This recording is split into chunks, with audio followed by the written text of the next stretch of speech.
শিক্ষার মান উন্নত হয়েছে, আগের রাজনৈতিক সরকার এমনটা দেখানোর জন্য এসএসসি এবং সমমানের পরীক্ষায় বেশি উত্তীর্ণ এবং এ+ দেখিয়েছে, এমন মত শিক্ষাবিদদের। তারা বলছেন যে এবার সেটা না হওয়ায় ফলাফল আগের চেয়ে খারাপ হয়েছে। শফিকুল ইসলাম সবুজের রিপোর্টে বিস্তারিত।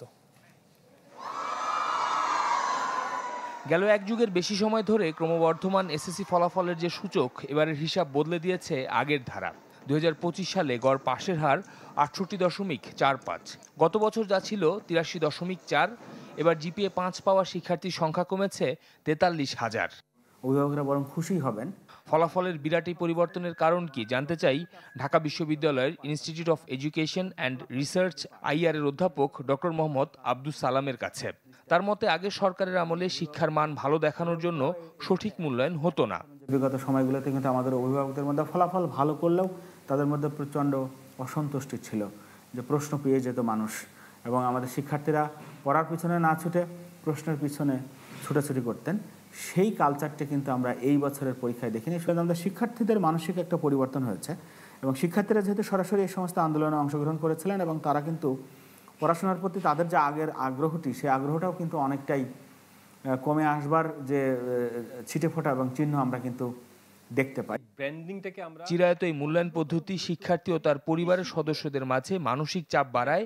এ নিয়ে এত উচ্চবাচ্য অনুচিত বলছেন শিক্ষা গবেষক অধ্যাপক মোহাম্মদ মুজিবুর রহমান। সমাজেও এটার একটা অবস্থান আমরা দিয়ে ফেলেছি। কোন প্রতিষ্ঠানে বাচ্চা পড়াশোনা করে, prestigious institution so called. Number 2, যে রেজাল্ট, যে জিপিএ 5, গোল্ডেন, এই জাতীয় নামকরণ করে এক ধরনের সোশ্যাল ট্যাগ, সামাজিক সিল আমরা দিয়ে ফেলি। এর মানে বাচ্চা ভালো, মেধাবী, এগুলো। এটা আসলে এই কনসেপ্টটাই ঠিক না। এই কনসেপ্টটাই ঠিক না। কারণ আমরা যদি পরে দেখি, 10 বছর পরে গিয়ে দেখি, আমরা দেখি যে সো কল্ড রেজাল্টের চেয়ে অন্যরা অনেক ভালো করত। তাদের দুজনেরই অভিমত, এই সময় অনেক শিক্ষার্থী কিংবা পরিবারের সদস্যরা তথাকথিত গোল্ডেন বা A+ বুলিতে মানসিক চাপ অনুভব করেন। কিন্তু বাস্তব জীবন আর প্রকৃত শিক্ষার সাথে এই সার্টিফিকেটের অনেক সময় দূরত্ব যোজন যোজন। শফিকুল ইসলাম সবুজ, চ্যানেল 24, ঢাকা।